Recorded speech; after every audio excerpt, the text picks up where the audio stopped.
تو میں آپ سے عرض کرتا ہوں کہ یہ جو ہم کہتے ہیں کہ آج کل کے زمانے میں یہ ہو گیا ہے، آج کل کا زمانہ ایسے ہے، یہ بات آج سے 5000 سال پہلے بھی لوگ یہی کہتے تھے.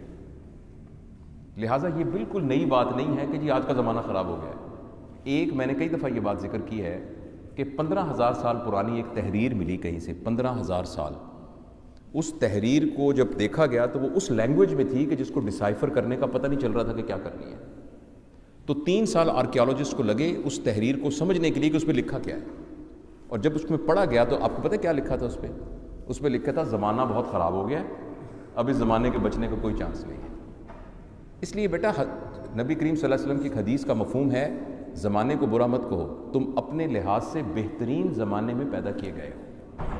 تو جس محفل میں یہ بات کی گئی ایک بزرگوں کے، تو انہوں نے کہا یہ کیا بات ہوئی، جو قرون اولیٰ کا زمانہ تھا وہ تو سب سے متبرک زمانہ تھا.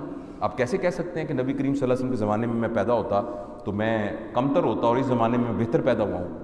تو انہوں نے بڑی ایک زبردست بات کی. انہوں نے کہا بات یہ ہے مجھے اپنے ایمان سے یہ خطرہ ہے کہ اگر میں نبی کریم صلی اللہ علیہ وسلم کے زمانے میں پیدا ہوتا تو کہیں میں ابو جہل کے ساتھ نہ ہوتا.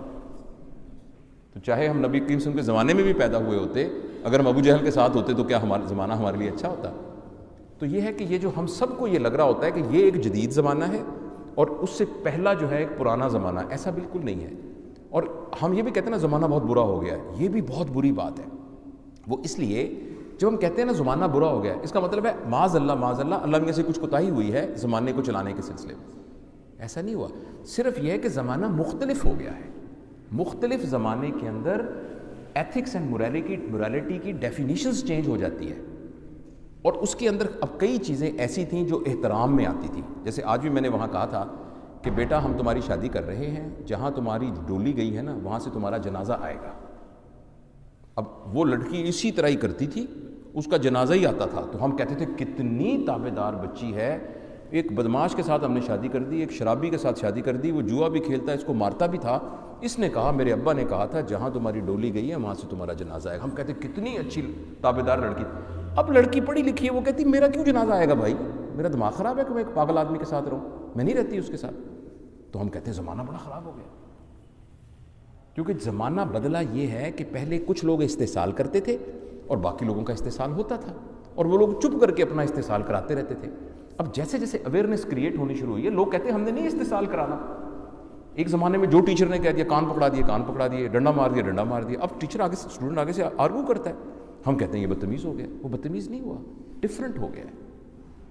اس کا مطلب یہ نہیں کہ وہ آپ کا ادب نہیں کر رہا، اس کے نزدیک ادب کی ڈیفینیشن چینج ہو گئی ہے. ابا جی گھر آ گئے، اب کوئی سانس نہ لے، یہ ادب کی ڈیفینیشن تھی. اب وہ کہتا ہے میں آپ کے ساتھ آرگو کرتا ہوں. اس کا مطلب یہ نہیں کہ وہ آپ کے ساتھ بدتمیزی کر رہا ہے، مگر وہ آپ کے ساتھ آرگو کرنا چاہ رہا ہے. تو اس لیے یہ جو جنریشن گیپ ہم کہتے ہیں نا، یہ ہر زمانے کے اندر ہی ایسا ہوا ہے کہ زمانے کے تقاضے چینج ہو گئے. تو ہمیں اس کو سمجھنا چاہیے اور سمجھ کے اس کو اکوموڈیٹ کرنا چاہیے اور ایکسیپٹ کرنا چاہیے. ہمارے ہاں اس کی سمجھ اس لیے ڈیولپ نہیں ہو رہی کہ ہمارے ہاں پیرنٹنگ کا کوئی باقاعدہ سسٹم موجود نہیں ہے. ہمیں یہ باتیں سمجھائی نہیں جا رہی، ہمیں تربیت کے اندر یہ باتیں بتائی نہیں جا رہی. وگرنہ بیٹا میرے خیال کے اندر کسی قسم کا کبھی بھی کوئی ڈراسٹک گیپ نہیں. البتہ ایک بات ہے کہ جو اس زمانے کے بچے ہیں نا، ان کی تربیت کے اندر ایک نئی چیز ایڈیشنل ہوئی ہے جو کہ مجھ سے پہلے والی جنریشن کے اندر نہیں تھی، اور وہ ہوئی ہے جو آپ کے ہاتھ میں ہے، انٹرنیٹ. اس نے ہماری تربیت کے پیراڈائم کو چینج کر دیا ہے. وہ میں آپ کو مثال دیتا ہوں. میرے والد صاحب مجھے کہتے تھے کہ بیٹا میری جوتی تو ذرا لے کے آنا الماری میں سے. اگر وہاں جوتی موجود ہوتی تھی تو میں لا کے دیتا تھا، اگر جوتی موجود نہیں ہوتی تھی تو میں یہ نہیں کہتا تھا جوتی نہیں ہے، میں کہتا ابو میں آپ کو ڈھونڈ کے لا کے دیتا ہوں. لیکن آج کے بچے کی تربیت ہوئی ہے کمپیوٹر سے.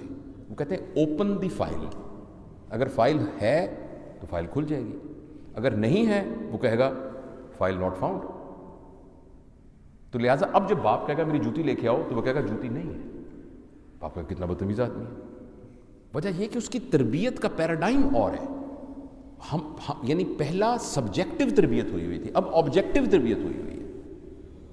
تو اس آبجیکٹیوٹی کی وجہ سے جب لائف کے اندر آبجیکٹیوٹی اتنی زیادہ آنی شروع ہو جائے تو پھر یہ رشتے ٹوٹنے شروع ہو جاتے ہیں، پھر یہ بے مروتی آنی شروع ہو جاتی ہے.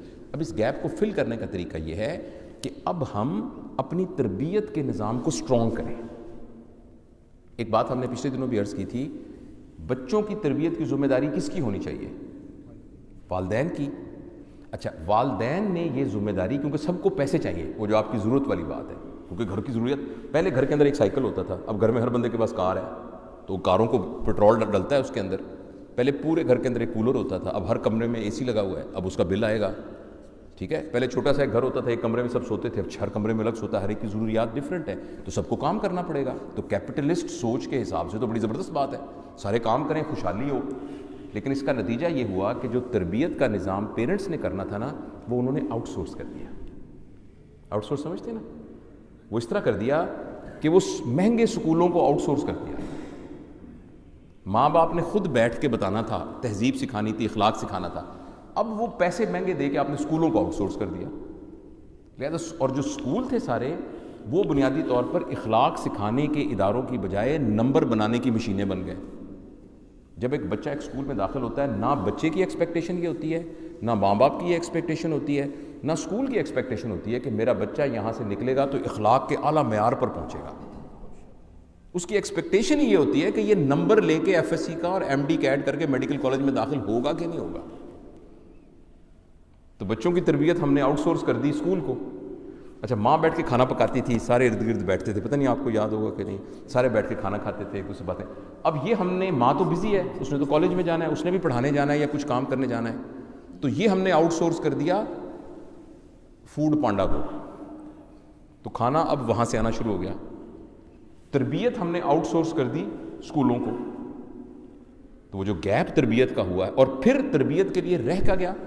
ہم نے، ماں باپ نے بچوں کو ٹائم دینا تھا، بیٹھ کے اس کو کہانیاں سنانی تھی، نانی اماں نے گود میں بیٹھ کے جنوں کی کہانیاں سنا کے اس میں سے میسیجز کنوے کرنے تھے اور اس کو ساری بتانی تھی، قصص الانبیاء سنانے تھے.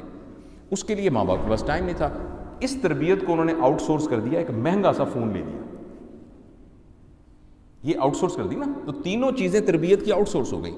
اب یہ ان کنٹرولڈ ہے آپ کے پاس تربیت. 3 سال کے بچے کے پاس ایسی چیز موجود ہے جس کے اوپر وہ کچھ لکھ کے کچھ بھی دیکھ سکتا ہے، کسی قسم کی کوئی کنٹرول نہیں ہے. اس کے نتیجے میں ایک گیپ پیدا ہوا ہے جس کو آپ جنریشن گیپ کہہ رہے ہیں. اور اس کا حل یہ ہے کہ ہم پیرنٹنگ کے نظام کو گھروں میں لے کے آئیں.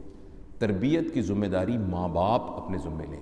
اگر آپ کے چھوٹے بہن بھائی ہیں تو آپ بھی ان کے ماں باپ ہی ہیں ایک طرح سے. ان کی تربیت کی رسپانسبلٹی، آپ بڑے بچے ہیں، اب تربیت کی رسپانسبلٹی خود لیں. جب یہ کرنا شروع کر دیں گے تو آپ دیکھیے گا جس کو آپ گیپ کہہ رہے ہیں وہ گیپ نہیں رہے گا. یہ میرا خیال ہے.